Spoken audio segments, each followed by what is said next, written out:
যেই দলে বলার নেই, যেই দলটা বোলিং এর অভাবের কারণে ম্যাচ হারছে, 200 রান করার পর সেই রানটাও ডিফেন্ড করতে পারছে না বলারের অভাবে, সেই দলে হোস্ট আছে। ভাবা যায় এটা সবচেয়ে বড় হাস্যকর বিষয় না? বলছি সিলেট স্ট্রাইকার্স এর কথা। সিলেট স্ট্রাইকার্স বোলিং এর জন্য সব ম্যাচ হেরে গিয়েছে, 200 রান করেছে সেটাও হেরে গিয়েছে, কেননা তাদের দলে বলার নেই। তানজিম সাকিব ছাড়া এই দলে কোনো বলারই নেই। লাস্ট ম্যাচটা বরিশালের কাছেও হেরেছে, এটা তো সবাই জানেন, তাও আবার কত জঘন্যভাবে হেরেছে, একমাত্র কি বোলিং এর কারণে। অথচ সেই দলের ডাগ আউটে বসে আছে কে?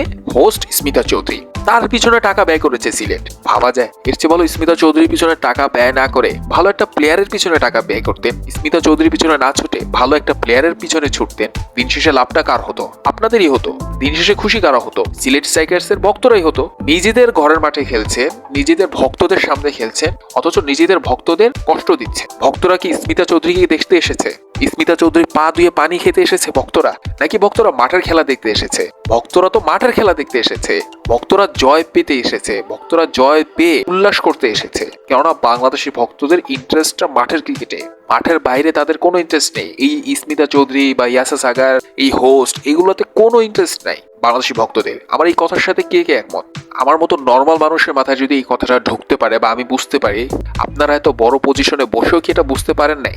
এখন লাভটা হয়েছে কি একটু বলতে পারবেন আপনারা? কই, স্মিতা চৌধুরী তো ম্যাচটা জিতাতে পারেনি।